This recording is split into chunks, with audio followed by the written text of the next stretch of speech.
We're going to hear from InterVision's own Adam Scamihorn.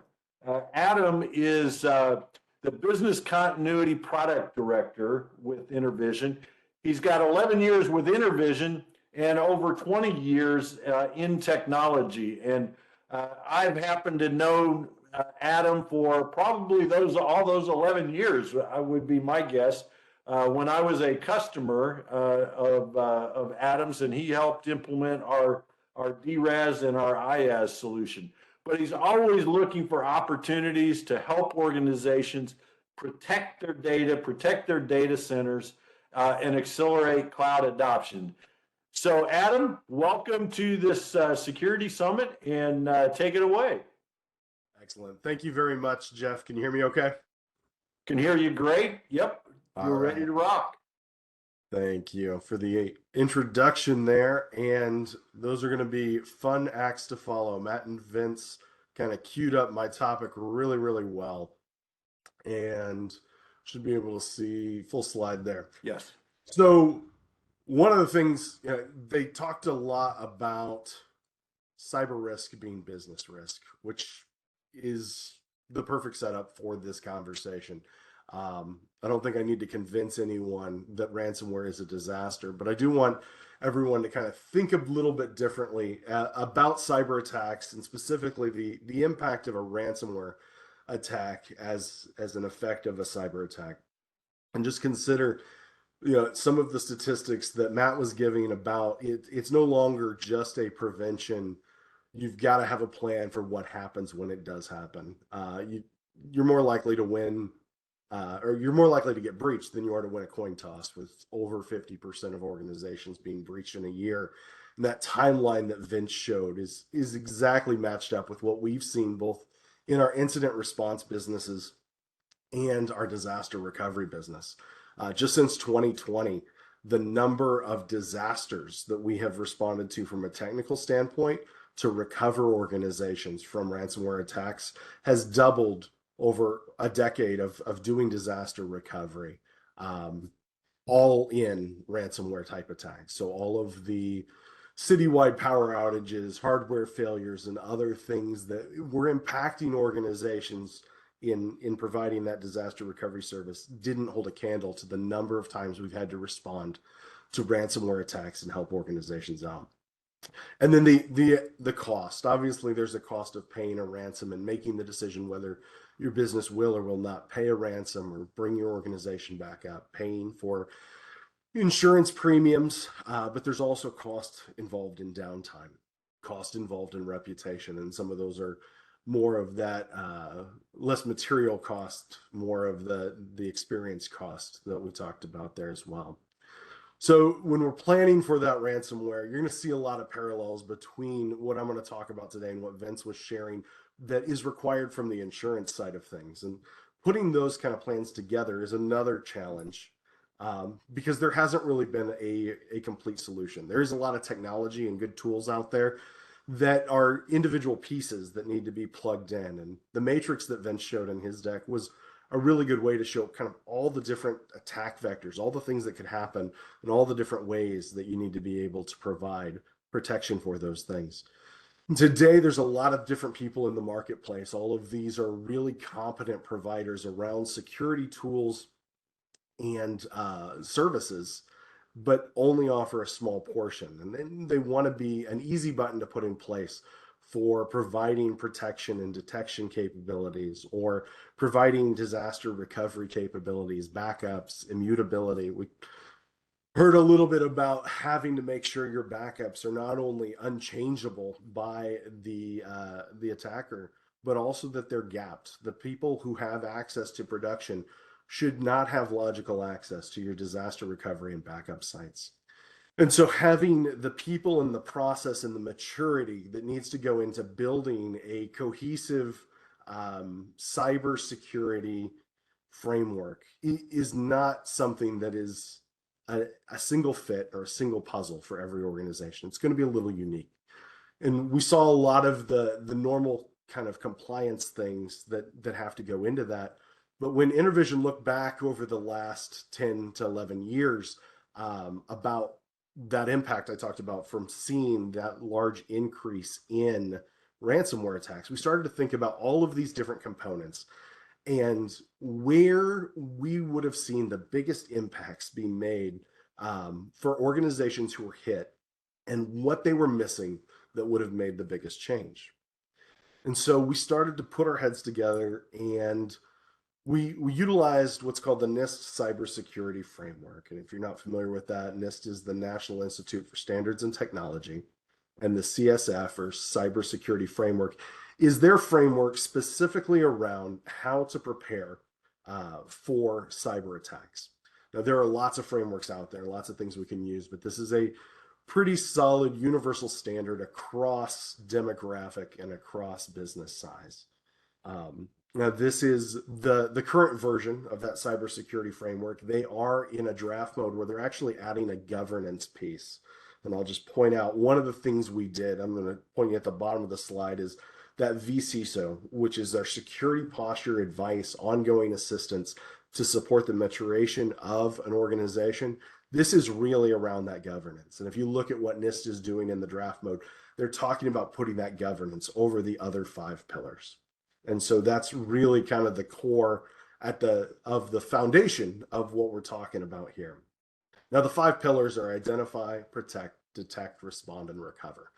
Each of those have a series of controls and sub-controls underneath them in order to meet the framework. And there are lots of different services, lots of different planning pieces that need to be put in place to meet all of those controls.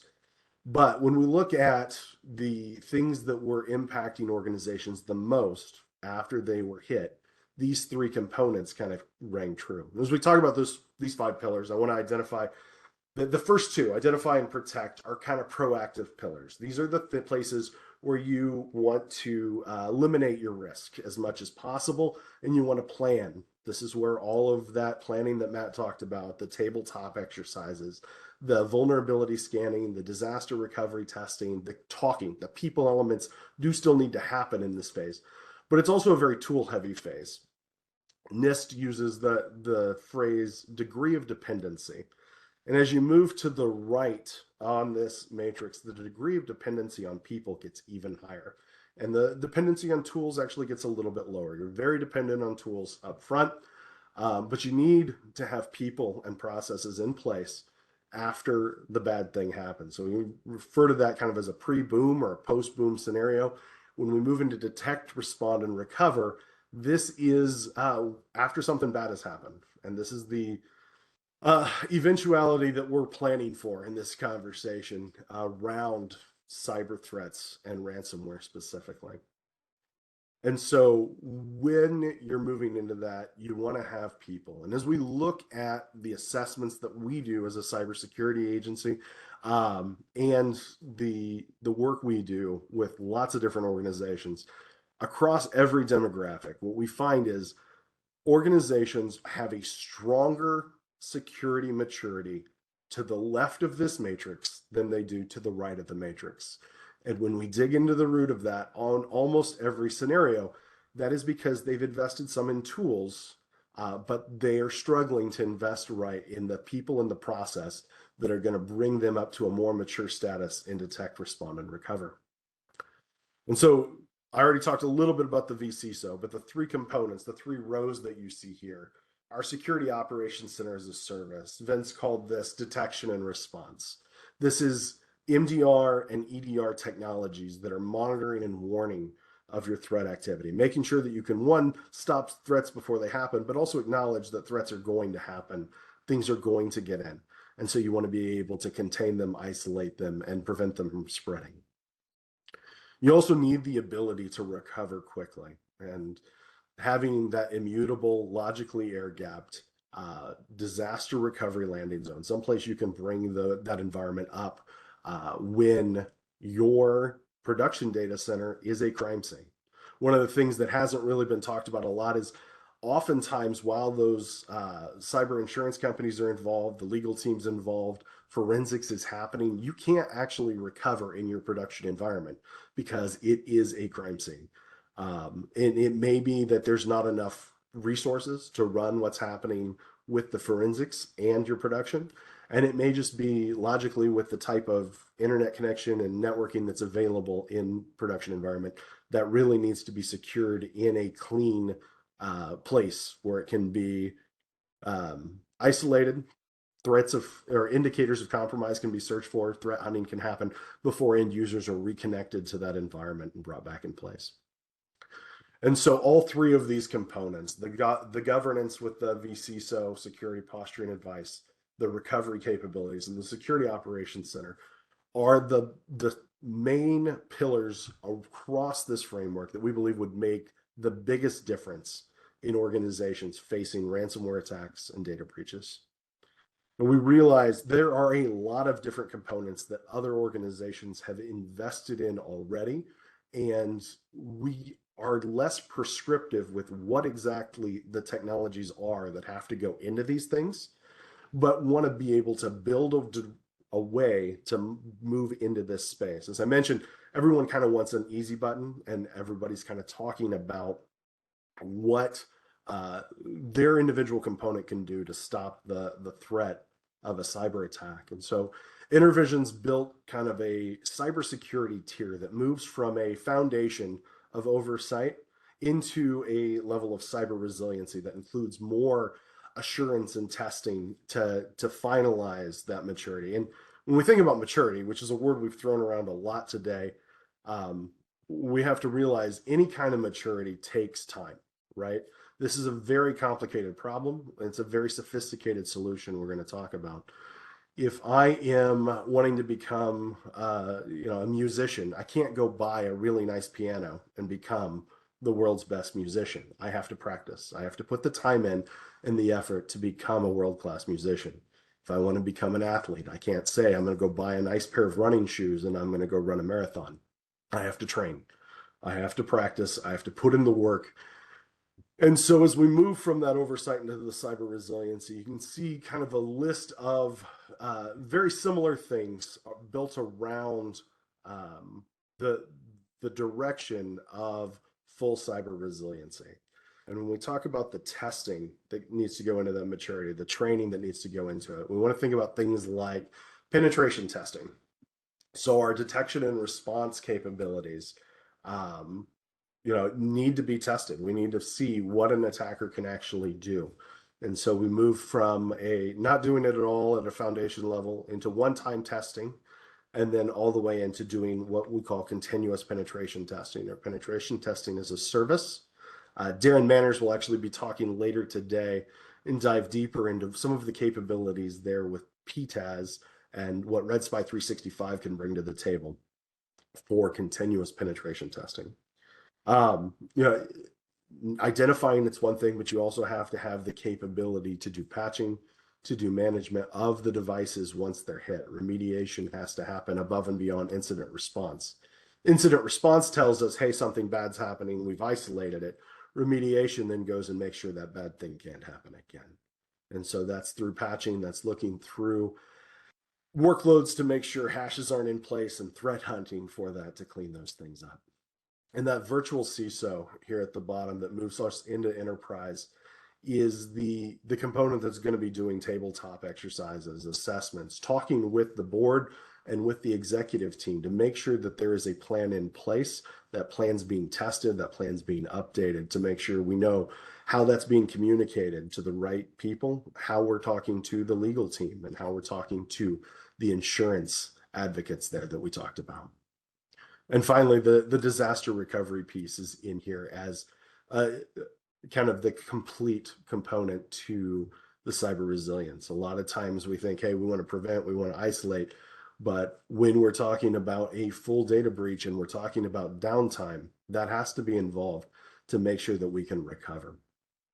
One of the other statistics I don't think I mentioned here at the very beginning that I wanted to kind of point out is the average downtime from a ransomware attack is about 21 days.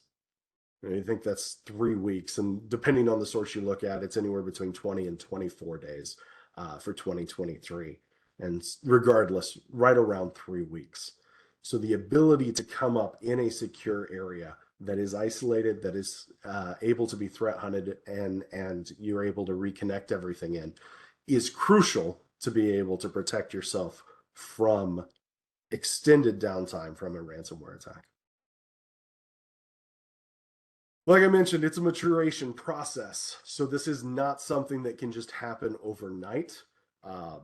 But we want to be able to come alongside organizations and help them through that process, help them build their plans, help them put in the right people, the right processes, and the right technology. And we do that through initially discovering. Every organization is different. We're not going to just talk and say, hey, you need this endpoint, you need this data mover for disaster recovery, you need this cloud organization to be where you put your data. We're going to look at different total cost components, because as you're talking about business risk, as you're talking about cyber risk, you want to make sure that you're understanding what your return on that investment is. We're going to build a roadmap as we kind of design where every organization is at, so that they can get into all of those services as it best fits their organization and helps them effectively in their maturation process. And the second step is, once we've kind of developed that roadmap and done the discovery, is we're going to come alongside engineers in every organization, become an extension of their team, and architect something with all of those components in place that best suits them, the goals they're trying to meet, and provides a return on investment that makes sense for their organization. With the end goal being this steady state bubble, right? Ransomware recovery testing is where this starts. And all of the things that Matt talked about, from being able to test and improve, are key. Before we go live with anything, we're going to be doing tabletop exercises, which he talked about. We're also going to be doing disaster recovery testing that specifically targets ransomware type scenarios. And so he talked a little bit about fictional scenarios. We build similar scenarios around specific workloads. It's less disconnected than what he mentioned, but it is going to build specific plays for specific types of scenarios and how we would recover. And then from that, we're going to build playbooks so that when those types of scenarios happen, we know how everybody's going to act. And we're going to learn from the testing. We're going to build those playbooks, and we're going to go into a steady state where we're continuing to update, maintain, and retest on a reoccurring basis to make sure that we are prepared for when something happens. And the truth of the matter is, something will probably happen. We're entering a world where we've got to be able to react quickly, respond rapidly, and handle that event management. But here's the real key: is when this process is in place with all of these components, that 21 days of downtime average, our average is 500 times faster than that. We can recover organizations in about an hour. And I'm going to give you some case studies here to kind of talk about that. But when we talk about downtime of days compared to downtime of hours, you can see real quick what the return on investment looks like on something like that. So here's the first example. It's a timeline of an organization that was hit at 5:30 roughly in the morning. And then you can see from the progressive timeline up that just over an hour, the event was isolated and contained. So within 5 minutes, the full report with remediation recommendation was sent within 25. It was identified in 5. It was the remediation recommendations came within 25. And we were able to contain that compromise and restore a 40 terabyte file server that was attacked in under 10 minutes and have that up and running in their cloud environment for disaster recovery, so that they could isolate the production server and make sure that they understood everything that happened forensically. And then continuing to advise and adapt this client based on everything that we learned, so that we can make sure this doesn't happen again to them. I'm going to share 3 specific case studies. I'm not going to share names because most of these are non-published But at the same time, they were real world events where we were able to help in similar amount of time.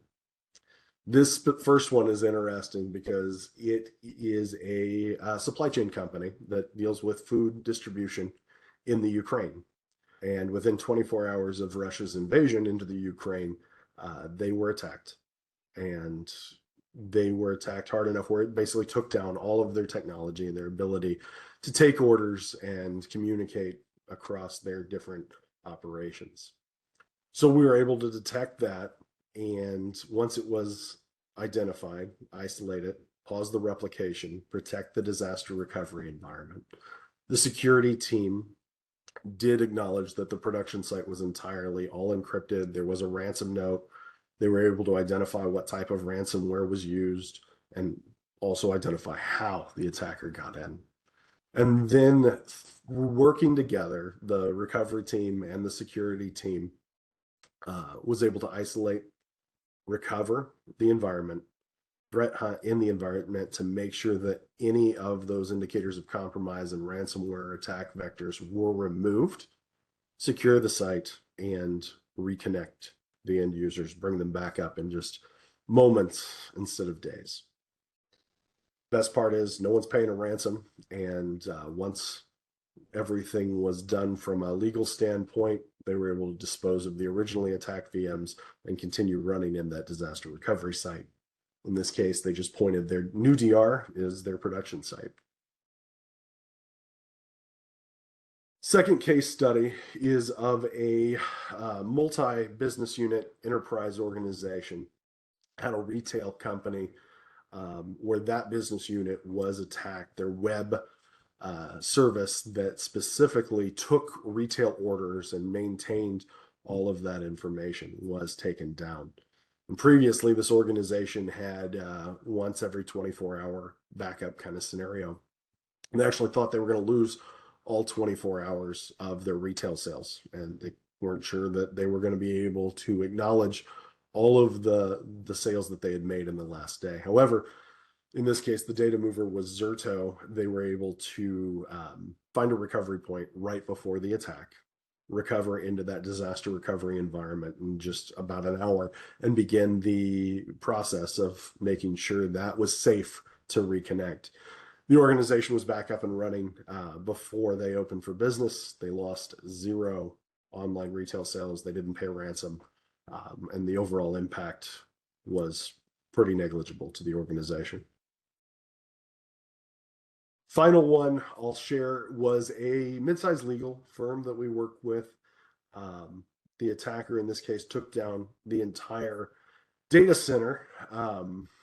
They had a third-party security team that wasn't part of InterVision's team, but at the same time worked with our recovery team for communication and response. So here's a place where it's partially in, partially out of some of the services that we recommend, but still utilizing their own services from that security side. And so we worked with their security team to isolate the DR environment and began doing this play. The real interesting thing about this is they were able to recover some of the workloads in their own data center. They had enough extra compute. They ran their, the attacked components were in a bubble and they were able to run forensics there. They did not, however, have enough resources to bring everything up in their own data center. And so they failed some of it over into InterVision's cloud and ran in a hybrid mode between their data center and our cloud for about 2 or 3 weeks until they could schedule a migration to bring their the portions that they had failed over into our environment back. So again, in this case, they had cyber insurance. It paid for all of that cloud consumption cost and the cost of the migration back. And again, didn't have to pay a ransom. So overall, fantastic outcome for this organization. So obviously we've got a little bit of experience about doing incident response. We've done a lot of disaster recovery for organizations who've experienced cyber attacks. InterVision's got over 700 technical certifications, 2 data centers where we host our own VMware powered cloud, and over 30 years of experience.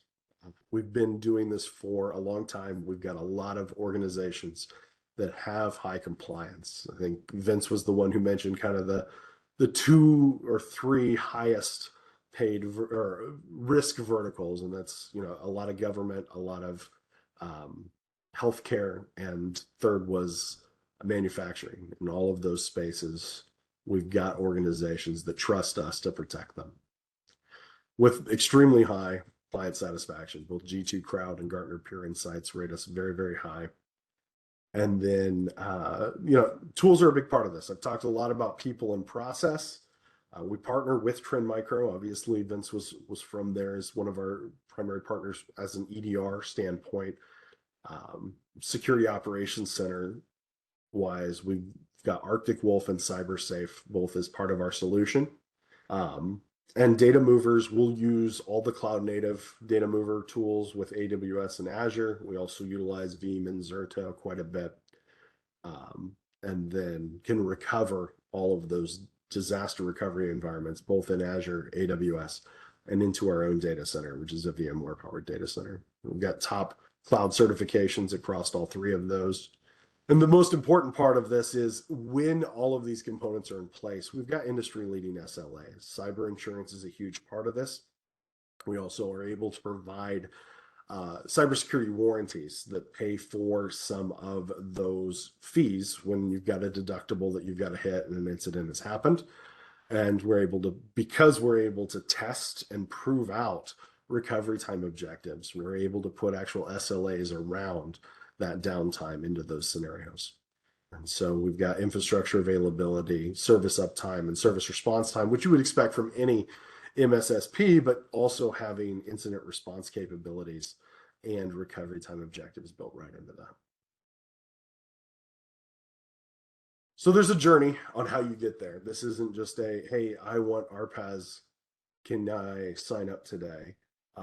I talked a little bit about that process and the discovery. Now that you've heard about it, discovery is really the next step. If this is something you're interested in checking out to see how we can help combine the powers of recovery and security into your incident response and business continuity plan, we have a tool called the Cyber Risk Maturity Assessment Form, and that's step 2. And that sets us on a journey together where we can learn about what you're doing, what makes you unique, and how to come alongside you and do that joint engineering to build a roadmap into a more mature process and bring our people and process around what you're already doing and make you even stronger. One of the analogies a coworker of mine likes to use, and I think it's fantastic, is if and when a disaster happens, you want experts there. So if my house is on fire and my neighbors show up and they bring their garden hoses, that's great. I love help getting it out. But at the same time, I really want the fire department to come because they've practiced how to put out burning buildings.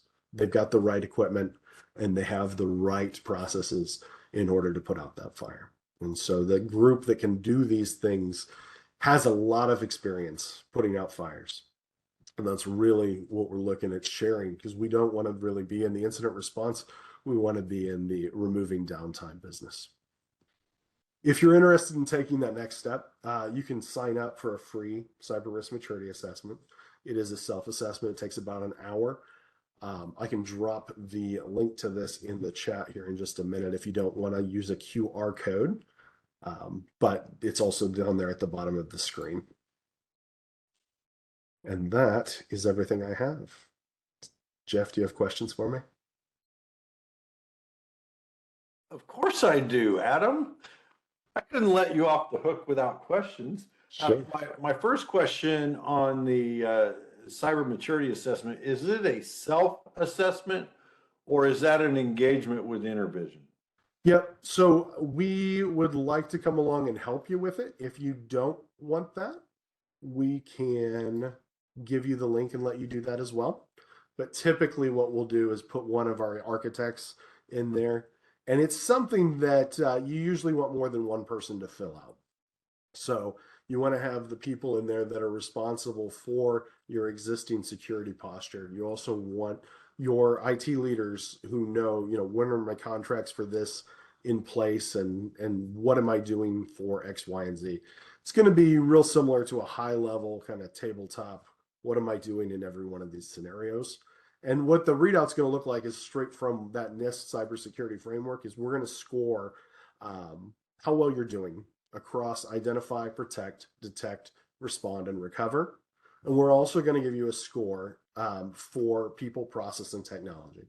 And what that's really going to tell you is what am I doing well, and where are my biggest gaps, and what can I focus on to get better, right? Because as we compare this to a training exercise to become more mature, we want to know what areas we need to work on, right? So we've got to be able to point at this is the area I need to focus on first in order to be able to improve that area.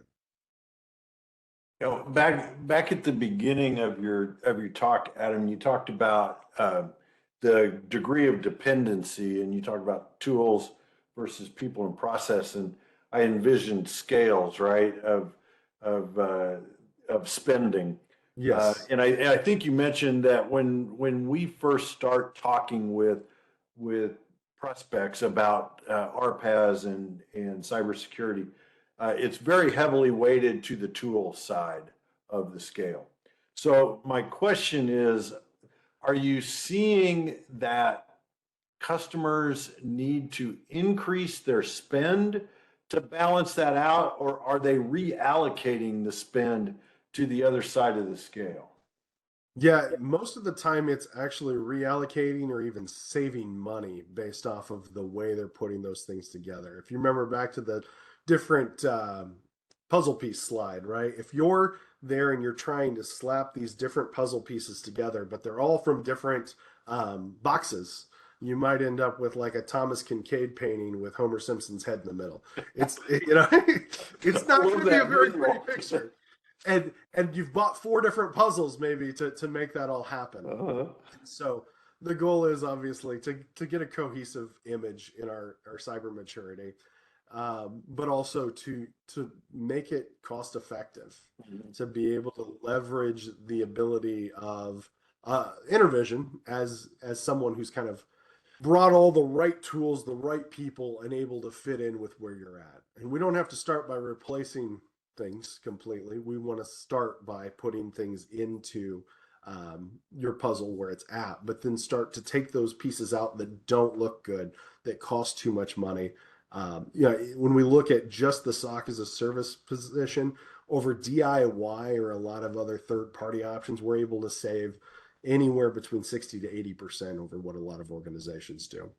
Disaster recovery, when we see people trying to do this a lot of times in their own data center or in a second data center, it's extremely costly. By leveraging investments we've already made and people that we have been working with for years to solve that problem. Again, 40 to 60% savings for most organizations. So it's not a you need to add more cost. It's a, hey, here's what you're spending today. Let's make this more efficient. Yeah, yeah. And I can see our marketing department already working on that slide of a Thomas Kincaid painting with Homer Simpson's head in the middle. That'll be the next meme that comes out. So yeah. When I know you're in product, but I know you also work with a lot of clients and a lot of prospects as you talk with them about the RPAS service and other products. When you start that discovery process, they've done the assessment, they find out that they have a need.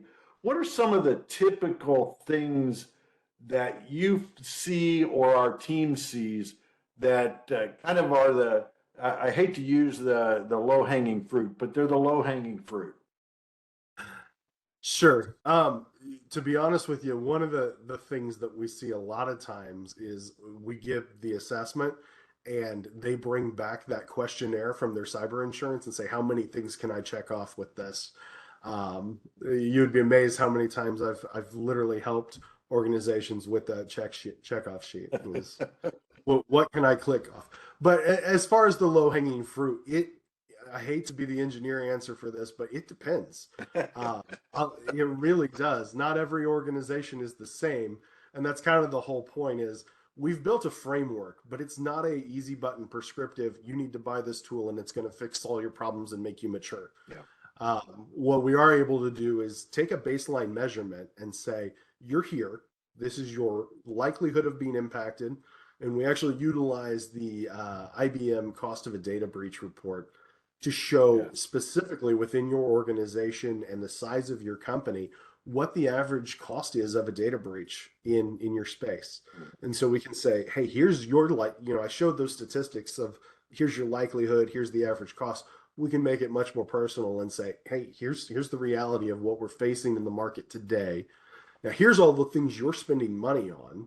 Here's where we can save you money and increase your cybersecurity maturity and reduce your likelihood of being impacted, and also fill in those gaps, whether it's cyber insurance warranties, and other SLAs that come around the different components here as well.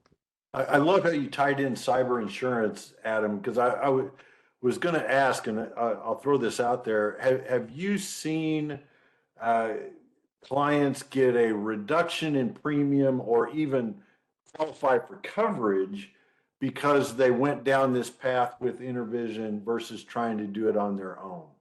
Yeah, just recently, there are now some reduction in premium pre-authorized components that we can leverage specifically through our partnerships in those SOC and EDR spaces that I shared. In addition to that, what we've seen more frequently and historically is whether or not people even qualify. Yeah. And that has been, if you want insurance, you have to jump through these hoops. But now we are now slowly starting to see some of that capability to reduce the premium and pre-authorize based off of specific things that are in place. The other thing I would add there too is, as you're looking at that cyber insurance, Vince talked a little bit about some of the low premiums have higher pocket when you're actually impacted, right? Yeah. And so a lot of these different components that we leverage have actual guarantees that include cyber insurance warranties that will help pay for those deductibles when and if you're hit. So you get an incident response plan, you get a cyber insurance component, and you get money in a warranty to actually help pay for the deductible for that cyber insurance. Yeah. So it's a nice little bundle of things where you're not looking at one spike. Without those things in place, obviously when an incident happens, the cost is higher. Well, and another image that I'm going to have in my head as a result of this is my neighbor standing out there with garden hoses trying to put a fire in my house instead of the fire department. I love that one. But let's take that metaphor a little bit further. I'm a trained firefighter and I have a fire in my house. Why would I need a third party? What are some of the benefits that the partnership brings? Sure. Beyond just, they're trained, because I'm a trained firefighter. What do they bring to the table? Yeah, so the experience is obviously a huge part in how many fires you've fought, right? If you're a trained firefighter, but you've never actually fought any fires, that's one thing. But these guys have fought a lot of fires. But the other component is the number of people, right, that you're bringing to the table. You don't want just one firefighter watching your house for fires all the time. Most of the attacks that we respond to happen late at night, often right before a major holiday. Mm-hmm. What happens when your one firefighter is on his way to a tropical island, drinking Mai Tais? If you want to be able to staff all of those things from a security standpoint alone, the numbers are staggering. Forbes and Fortune magazine have both released articles recently this year around just how many job openings there are in the security space and how the average cost of paying those employees is skyrocketed. And it's expected to grow exponentially over the next 10 years. I don't have those statistics right in front of me, but they have been reported significantly and they are continuing to grow. So hiring that kind of a staff for a 24/7 is something that even enterprise organizations struggle with, and can often be done much more efficiently by partnering with someone like InterVision. Yeah, finding the talent is always a challenge, right? When you talk with technology leaders, there's this balance between the number one thing that keeps them up at night, cybersecurity or finding talent, right? It kind of bounces back and forth. Well, Adam, I want you to put take out your crystal ball here for a second. You've been involved in the data protection space, let's just generalize it that way, for almost 2 decades. So what's the future? What's the next evolution in the data protection space, in the RPAS space? Yeah, so I think that the big thing people are starting to realize, especially as a lot of organizations are doing cloud migrations, is the cloud brings a ton of resiliency and security capabilities. But as I'm doing that migration, I still have to think about how I'm handling disaster recovery, how I'm logically separating my backups. Because even as secure and resilient as the cloud is, if an attacker really wants in, Matt talked about this, if they've got something I want, eventually they're going to get in. And so the ability to contain them in the cloud and remove them, but also to be able to recover in the cloud, to keep my backup data completely separate, is kind of the next phase. And we've seen Amazon and Azure starting to look at technologies that allow multi-region isolation of backup data and disaster recovery spaces, and other tools and processes that we're even designing today on how to best recover those environments in cloud, without necessarily relying on the highly available things that cloud's great at, but have the inherent weakness of being a security gap. Well, and you bring up cloud in that response. We have another question that companies that are completely in the cloud, Mhm. they have no on-prem servers at all. Do you see them falling victims to an attack, or are they kind of immune to that because they're in the cloud? Well, they're definitely not immune. The percentages are lower today.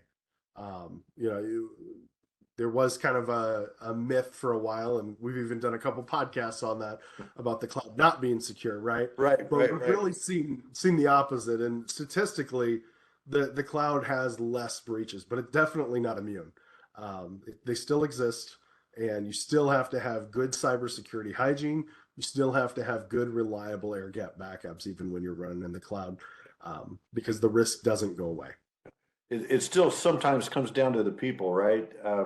I think George Finney on the podcast talked about we like to call the people the weakest link, and when it comes right down to it, they're the only link, Yeah, right? And we need that. So, Adam, I'm gonna ask you the similar question that I've asked those before you, and that is, what's one action that our viewers should take tomorrow because they listened to you talk about RPAS today? absolutely. So obviously, I want everyone to go take the cyber risk maturity assessment. That's going to be the biggest takeaway I'm giving you there. But I'll also jump onto Vince's and say he wants you to build an incident response plan. Once you've built that, test that plan. If you don't have one today, make sure you're testing that. And you're testing it by doing tabletop exercises like Matt talked about. You're doing disaster recovery testing, like I talked about, and you're running penetration testing, which Darren will talk a little bit about more later, to make sure all three of those things are successful in the maturity that you've got. Awesome. Thank you, Adam. Really appreciate it. Man, it is great to talk to you again. It's been a little bit since we've chatted together, so hope to have you back on Status Go soon, man. Excellent. I'll talk to you later, Jeff. All right, take care.